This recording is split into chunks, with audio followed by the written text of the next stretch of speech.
Hi, this is Deepti Upadhyay and you are watching Lightning Tarot. काफ़ी दिनों के बाद आज रीडिंग करने जा रही हूँ। जैसा कि आप जानते हैं कि कोरोना का पीरियड चल रहा है और सभी की फैमिलीज़ में कुछ ना कुछ प्रॉब्लम्स हैं।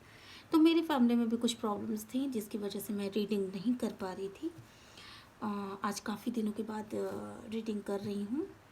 होप आपको पसंद आएगा। आज मैं इस टॉपिक पे रीडिंग करने वाली हूँ कि आखिर क्या कारण है, क्यों उनकी यादें आपके जहन से नहीं जाती, क्यों ऐसा है कि आप उन्हें भूल नहीं पाते। ठीक है, तो उनकी याददाश्त हमेशा बनी रहती है आपके जहन में, आपके दिलो दिमाग में। ऐसा क्या है, क्या रीज़न है? आप दोनों ही सेपरेशन पीरियड फेस कर रहे हो और अलग अलग हो, कोई कांटेक्ट नहीं है एक दूसरे के साथ इस समय, फिर भी ऐसा क्या है जिसकी वजह से आप एक दूसरे के साथ जुड़े हुए हो? आप दोनों को ही एक दूसरे की याद क्यों आती है? तो आज हम इसी टॉपिक पर रीडिंग करने वाले हैं। ठीक है, आगे बढ़ने से पहले मैं ये कह दूं कि अगर आपको ये रीडिंग अच्छी लगती है और आपसे ये रेजोनेट करती है तो please like share and comment करिए। और इसके साथ साथ अगर आपको ये रीडिंग अच्छी लगती है तो मेरे चैनल को आप प्लीज़ सब्सक्राइब करिए। ठीक है, तो आगे बढ़ते हैं हम। ये हम टैरो कार्ड से सबसे पहले देखेंगे कि आखिर कौन कौन सा रीज़न है, क्या रीज़न है जिसकी वजह से उनकी जहन में आप हमेशा बने रहते हो या आपके जहन में वो हमेशा बने रहते हैं। ठीक है, क्या ऐसा कारण है जिसकी वजह से आपकी यादें जो हैं वो नहीं जाती।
ओके,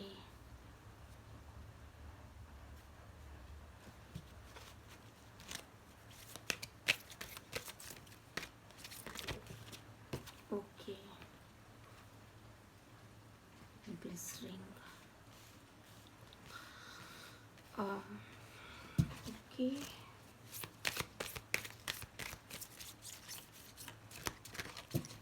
एक कार्ड और लूँगी। चलो,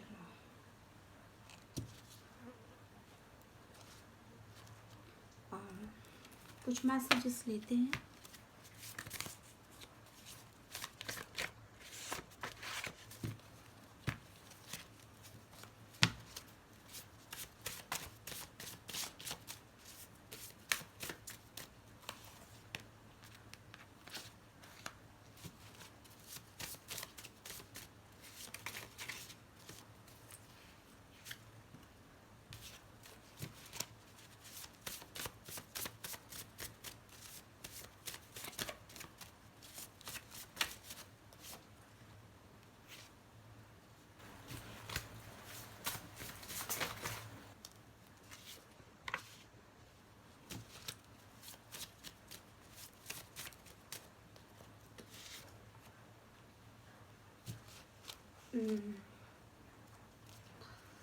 चलिए फिर बॉटम ऑफ द डेक है स्ट्रेंथ कार्ड है। मैं इस कार्ड को भी ले ही लेती हूँ यहाँ पर। ठीक है,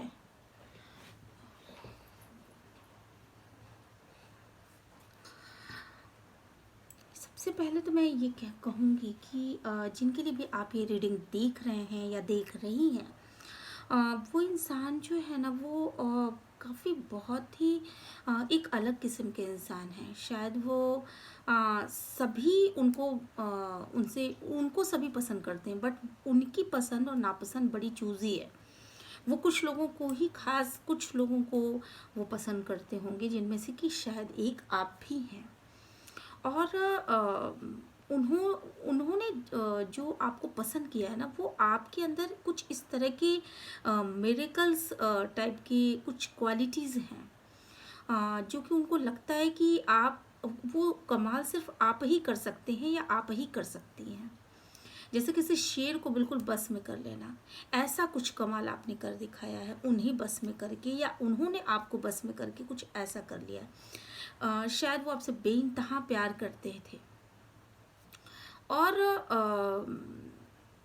इस प्यार के पीछे वो आपको एक बहुत ही शक्तिशाली इंसान के रूप में देखते हैं। वो लेडी भी हो सकती हैं, जेंट्स भी हो सकते हैं, कोई भी इस रीडिंग को देख सकता है। तो जिसने भी इस कार्ड मतलब जो भी मेरी ये रीडिंग देख रहा है, जिन तक भी ये रीडिंग पहुंच रही है, अगर आप ये जानना चाहते हैं कि आप जिसे याद कर रहे हैं वो भी आपके को याद कर क्यों कर रहे हैं, और वो आपकी याददाश्त से जाते क्यों नहीं, आप उनको भूल क्यों नहीं पाते हो, क्यों वो आपके जहन में हमेशा बने रहते हैं, तो उसका रीज़न सबसे बड़ा ये है कि वो आपको और आप उनको एक बहुत ही स्ट्रॉन्ग इंसान के रूप में देखते हैं, और साथ में आपके साथ रहना यानी कि बहुत ही फ़क्र महसूस करने वाली बात वो समझते हैं। भले ही वो आपसे सेपरेट हूँ, लेकिन आज भी वो आपकी शक्ति को महसूस कर पाते हैं। कहीं ना कहीं आप उनको मतलब एक उसी तरह की शक्तिशाली महिला या पुरुष के रूप में आज भी आप उनको याद हो, इसलिए वो आपके जहन से नहीं उतरते। और कहीं ना कहीं ऐसा भी हो सकता है कि उन्होंने आपको आपकी शक्तियों को प्राप्त करने में बहुत मदद की हो, उन्होंने आपको अपना ट्रू सेल्फ दिखाया है। कहीं ना कहीं ये भी चीज़ें हो सकती हैं कि उन्होंने आपको ये बताने में मदद की हो कि आपके अंदर कितनी शक्तियां हैं, आप क्या क्या कर सकते हो। आपके इनर सेल्फ को उन्होंने जागृत किया है, आपको आपकी पहचान आपके खुद से करवाई है, खुद उस इंसान से परिचय करवाया है जो कि आप खुद हो।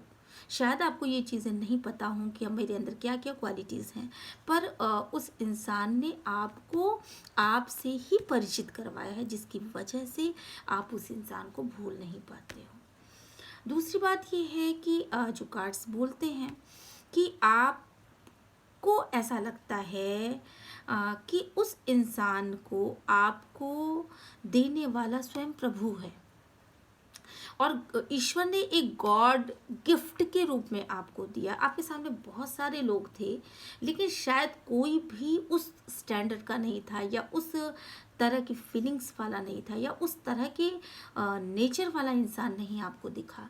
और ये इंसान जो है वो आपको इसलिए ही याद आता है क्योंकि आप ऐसा सोचते हो कि वो भगवान का एक बहुत बड़ा गिफ्ट था आपके लिए, और ईश्वर ने उस इंसान को आपके जीवन में भेजा था। तो इसलिए आप उस इंसान को कभी भी भूल नहीं पाते हो। आपके जहन में, आपके दिल में, आपके दिमाग में, आपके चारों तरफ हर समय उस इंसान की छवि मंडराती रहती है, और आप उसको पाने की लगातार कोशिश करते हो। तीसरी बात यह है कि आप जिस तरह की क्लियरिटी पाना चाहते थे, आप जो क्लियरिटी अपने लाइफ में पाना चाहते थे किसी भी एक इंसान से, वो क्लियरिटी सिर्फ और सिर्फ उस इंसान ने दी है। आपको किसी चीज़ की क्लियरिटी मिली है, आपको कुछ ऐसा समझ में आया है कि नहीं, ये बंदा या ये बंदी या ये मेल या ये फीमेल जो भी मेरे जहन में है वो सबसे बेस्ट है, और वो एक सही ऑप्शन है। इसकी वजह से आप जो हो उस इंसान से जुड़ा हुआ फील करते हो, आज भी जुड़ा हुआ फील करते हो, किसी तरह की क्लियरिटी आपको मिली है। और किसी भी तरह के दुविधा में आप नहीं हो उस इंसान के लिए। आप शायद उसके नेचर से बिल्कुल परिचित होगे, या उसके किसी भी तरह की उसके शायद उन्होंने कुछ ऐसा कहा हो जिसकी वजह से आपको कुछ क्लियरिटी मिली है, और आप जो हो उस बात को भूल नहीं पाते, अपने जहन से निकाल नहीं पाते, इसलिए आपको उनकी बहुत याद आती है। आप उनके ऊपर एक ब्लाइंड फेद करते हो। आपको लगता है कि शायद ये जो इंसान है वो मतलब वो इंसान बुरा हो ही नहीं सकता। आपने उसकी कमियों के प्रति भी ना अपने आंखों पे एक पट्टी बांध ली है। आपको उसमें कोई कमियां दिखाई नहीं पड़ती। आप उसके लिए किसी तरह की कंफ्यूजन में नहीं हो और बिल्कुल क्लियर हो उसके लिए। आप उसके ऊपर एक ऐसा फेद करते हो जैसे कि कोई अपने ईश्वर के ऊपर फेद करता है कि नहीं, प्रभु तो मेरा अच्छा ही करेगा, वो मेरा बुरा कर ही नहीं सकता। ठीक इसी तरह का फेद आपको उस इंसान के ऊपर है। आ, आप आपको कहीं मतलब आप जो है ना अपनी सीमाओं से बाहर नहीं निकल पा रहे हो। कुछ ऐसा है आपकी लाइफ में जिसमें कि आपको सीमाओं में जिसने बांध रखा है। आप अगर इन सीमाओं से एक छलांग मारो ना, तो आप इन सीमाओं को तोड़ करके अगर बाहर की दुनिया को देखोगे तो आपको ये लगेगा कि ये इंसान बिल्कुल वहीं पे खड़ा है, और सिर्फ यही एक चीज़ है जिसकी वजह से आप रुके हुए हो। आप अपनी सीमाओं को छोड़ ही नहीं रहे। आपको ये पता है कि शायद इस गेट को खोलूंगा या खोलूंगी तो उसके उस पार वो इंसान है सामने, बट आप उन सीमाओं से बाहर जाना ही नहीं चाहते। कहीं ना कहीं आपको ये डर है कि पता नहीं मैं ऐसा कर पाऊंगा या मैं ऐसा कर पाऊंगी, और कहीं ना कहीं आपको ये भी लग रहा है कि पता नहीं इसके बाद क्या होगा, इसके बाद क्या होगा, कौन सी तूफान आएगी मेरे इस कदम से। तो वो पहला इनिशिएटिव जो है वो आप नहीं ले पा रहे हो, इसलिए आपको उसका कुछ मलाल है अपने मन में। और दूसरी बात ये भी है कि उस इंसान ने आपकी लाइफ में एक इनिशिएटिव लेने में बहुत मदद की है। ये भी एक रीज़न है जिसकी वजह से आपको उसकी याद बहुत आ रही है और आप उसको लगातार अपने जहन में महसूस कर पा रहे हो। एक ऐसा इनिशिएटिव लेने में मदद किया है जिसमें कि आप अपनी वर्जनाएं, अपनी मर्यादाएं तोड़ ही नहीं पा रहे थे, और वो इनिशिएटिव लेना आपके लिए बहुत ज़रूरी भी था। आपके अपने ईगो के लिए ज़रूरी था, आपको आपकी सेल्फ को पहचानने में मदद करने वाला था, और वो इनिशिएटिव लेने में उस इंसान ने आपकी बहुत मदद की है। तो इसलिए भी आप उस इंसान को नहीं छोड़ना चाहते। दूसरी चीज़ कि कहीं ना कहीं आपको ये लगता है कि एंजल्स ने, एक स्पिरिट ने, यूनिवर्स ने उस इंसान को आपकी लाइफ में लिख रखा है। वो इंसान आपकी लाइफ का वो पार्ट है जिसे ईश्वर ने अपने कलम से लिखा है। हम कहते हैं ना कि नहीं, ब्रह्मा की लेखनी को कोई मिटा नहीं सकता, जो होनी है वो पहले से लिखा होता है। तो ठीक इसी तरीके से वो इंसान भी ये सोचता है और आप भी यही सोचते हो कि कहीं ना कहीं ये जो इंसान है जिसके विषय में मैं सोच रहा हूँ या मैं सोच रही हूँ या जो मेरे जहन से उतरता ही नहीं है कभी, वो इंसान मेरे किस्मत में लिखा हुआ है। आप इस बात को मानकर चलते हो और इसीलिए आप लगातार उसको अपने जहन से निकाल नहीं पाते और उसकी याद हमेशा बनी रहती है। वो इंसान कहीं ना कहीं, आप इससे पहले अपने आप को बहुत कमज़ोर महसूस कर रहे थे। कहीं ना कहीं आपको ऐसा लग रहा था कि आप बहुत ही कमज़ोर हो चुके हैं। कमज़ोर इस तरह की आपकी जो बाकी सारी नीड्स पूरी हो रही थी, लेकिन जो एक इमोशनल नीड है, जो फीलिंग वाली नीड है, वो कहीं भी पूरी नहीं हो रही थी। कहीं ना कहीं इस इंसान ने आपको वो चीज़ दी है जिससे कि आपकी वो नीड फुलफिल हुई है। इसने आपको इमोशनली बहुत ही स्ट्रांग बनाया। इसने आपको मतलब इसकी बातें, इसकी हर एक चीज़ आपको एक न्यूट्रिशन की तरह लगती होंगी। ऐसा लगता होगा कि ये खुराक मेरे लिए कितनी ज़रूरी थी। शायद इसने आपको अपने ऊपर विश्वास करना सिखाया हो, या इसने अपने आपको ये सिखाया हो सकता है कि आपके अंदर किसी तरह की कमियां हो, आप किसी तरह के अपने अंदर आपने किसी तरह का एक भ्रम पाल रखा हो कि मैं ऐसा नहीं हूँ, या मेरे अंदर ये कमी है या वो कमी है। इस तरह की नेगेटिव थिंकिंग थॉट्स आपके रहे होंगे इससे पहले, इस इंसान के मिलने से पहले। लेकिन जैसे ही ये इंसान मिला आपको ऐसा लगा कि इसकी बातें बिल्कुल आपके लिए किसी खुराक की तरह है, किसी न्यूट्रिशन की तरह है। इसने आपको इमोशनल फुलफिलमेंट दिया, इसने आपको एक नॉलेज दिया, इसने आपको हर तरह की एक फीलिंग दी अच्छी, जिससे कि आप अपने पॉजिटिवनेस को और ज़्यादा अच्छे से बना सकें अपनी लाइफ में। इसने आपके नेगेटिव थॉट्स को हटा के रख दिया, बिल्कुल फेंक दिया आपके जीवन से उतार के, और आपको एक विश्वास करना सिखाया। तो इस इंसान को ऐसा लगता है, या आपको ऐसा लगता है कि इस इंसान का आपके लाइफ में होना बहुत बहुत बहुत ही इम्पोर्टेंट चीज़ है ना।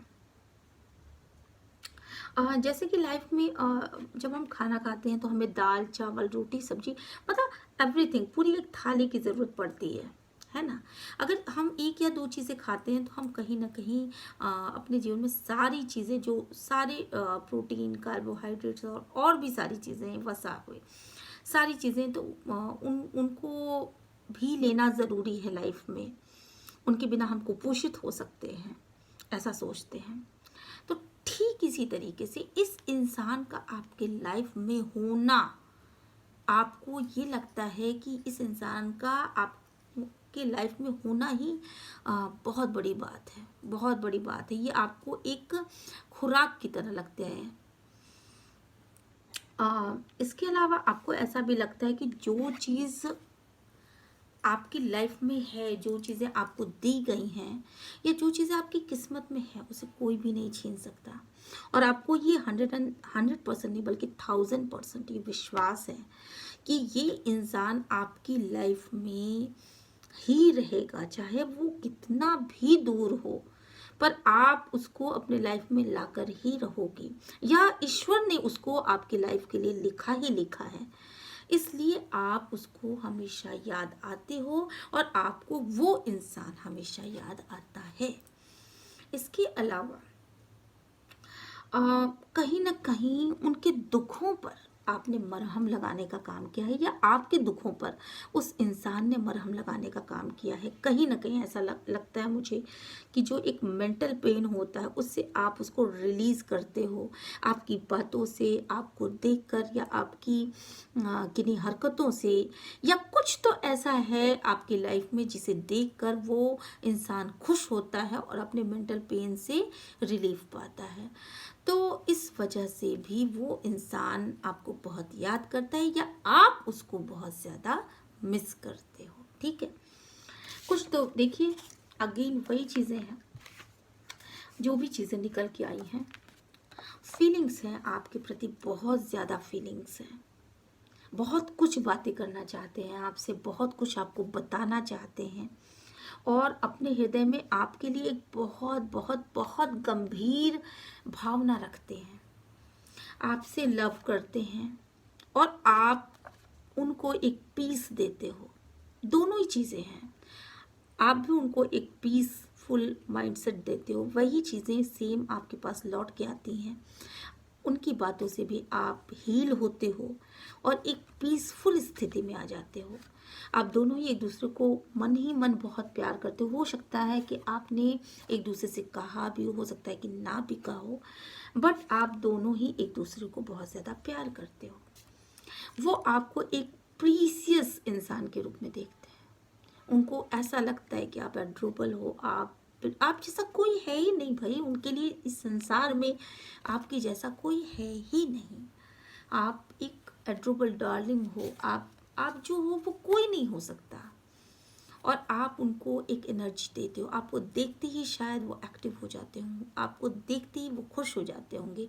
तो इस तरह का उनका माइंडसेट है इस समय, ठीक है। तो इसलिए ही वो आपको हमेशा याद करते रहते हैं, और जब अगला बंदा आपको याद कर रहा है तो डेफिनेटली डेफिनेटली आप भी उसको याद करोगे, क्योंकि कहीं ना कहीं एक तरह का मैनिफेस्टेशन हो रहा है। वो आपको याद कर रहे हो और आप उनको याद कर रहे हो, मैनिफेस्टेशन हो रहा है।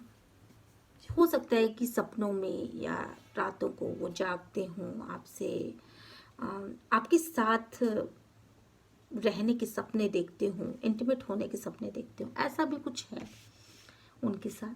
तो ये रही आपकी रीडिंग, और आई थिंक कि आपको ये रीडिंग पसंद आई होगी। होप अगर आपको ये रीडिंग पसंद आई है तो प्लीज़ मेरे चैनल को लाइक शेयर एंड सब्सक्राइब करना बिल्कुल भी ना भूलें। मिलते हैं नेक्स्ट वीडियो में। Bye bye.